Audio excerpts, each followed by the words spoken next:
කියානා ආවා එයාගේ යාළුවා බලන්න. මේ ඉන්නේ මැක්ස්.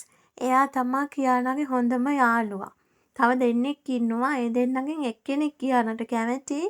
අනිත් එක්කෙනා කියානාව හපන්න එනවා. එයා පොඩ්ඩක්වත් කැමති නැහැ. හවස 4:04 වෙනකොට මැක්ස් එනවා ගේ ළඟට කියානාව හොයන්න. පේනවනේ දෙන්නගේ තියෙන නැටිල්ල. දැන් මැක්ස් හැංගිලා. කියානා කො මැක්ස්? හැංගුණාද? කොහෙද? අන්න එනවා. මේ දෙන්නගේ ගෝලන් ගොඩයි. මැක්ස් හැංගෙනවා මෙයා හොයනවා.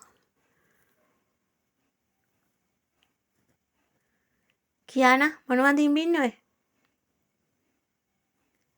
යන් ගෙදර දැන්. කියානා ගෙදර යන්. ඇති දැන් සෙල්ලම් කරා.